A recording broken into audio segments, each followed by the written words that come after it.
শেষ হলো প্রথম টেস্টের প্রথম দিনের খেলা। আয়ারল্যান্ডের একের পর এক উইকেট নেয় মিরাজ আর নাচে মুশফিকুর রহিম। ৯৯তম ম্যাচে এসে মুশফিকুর রহিমের এ কেমন অট্টহাসিতে মজা। প্রিয় দর্শক, আয়ারল্যান্ড ও বাংলাদেশ সিলেট আন্তর্জাতিক ক্রিকেট স্টেডিয়ামে ২ ম্যাচের টেস্ট সিরিজের প্রথম টেস্ট ম্যাচে খেলতে নামে। আর খেলতে নেমে টসে জিতে যায় আয়ারল্যান্ড। আগে টসে জিতে ব্যাটিং এর সিদ্ধান্ত নিয়ে ব্যাট করতে নেমে শুরুতেই ০ রানে প্রথম ওভারে উইকেট হারায় আয়ারল্যান্ড। আয়ারল্যান্ডের অধিনায়ক অ্যান্ড্রু বালবার্নিকে প্যাভিলিয়নে ফেরান হাসান মাহমুদ। তবে আল্ট্রা এজে স্পাইক নিয়ে সিদ্ধান্ত দিতে দেরি হয়েছিল।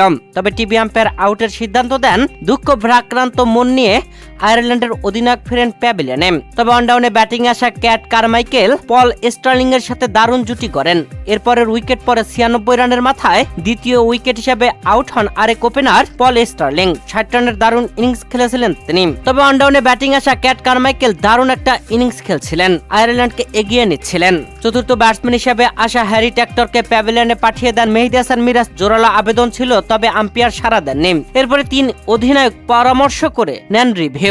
আর রিভিউতে দেখা যায় আউট। এরপরে টিভি আম্পায়ার আউটের সিদ্ধান্ত দেন। এ সময় মুশফিকুর রহিম মেহেদী হাসান মিরাজকে জড়িয়ে ধরে অন্যরকম উল্লাসে মাতেন। প্রিয় দর্শক, এই ম্যাচ দিয়ে মুশফিকুর রহিম ক্যারিয়ারের ৯৯তম ম্যাচে মাঠে নামলেন। আর এই ম্যাচে অন্যরকম ভাবে উল্লাস করেছেন মুশফিকুর রহিম, খেলাটাকে উপভোগ করেছেন। প্রিয় দর্শক, বাংলাদেশের বিপক্ষে প্রথম টেস্টের প্রথম দিনে আগে ব্যাটিং আসা আয়ারল্যান্ড পুরো ৯০ ওভার খেলেছে, ২৭০ রান করেছে। ৯০তম ওভারের শেষ বলে তাইজুলের বলে আউট হয়েছেন অষ্টম উইকেট ব্যাটসম্যান জর্ডান নেইল। প্রথম দিনের খেলা শেষ হয়েছে ২৭০ রান ৮ উইকেট হারিয়ে সংগ্রহ করেছে আয়ারল্যান্ড, যেখানে বাংলাদেশের হয়ে দারুণ বোলিং করেছেন মেহেদী হাসান মিরাজ। তুলে নিয়েছেন ৩টি উইকেট। হাসান মুরাদ নিয়েছেন ২টি, আর বাকি ৩ বোলার হাসান মাহমুদ, নাহিদ রানা, তাইজুল ইসলাম ১টি করে উইকেট নিয়েছেন।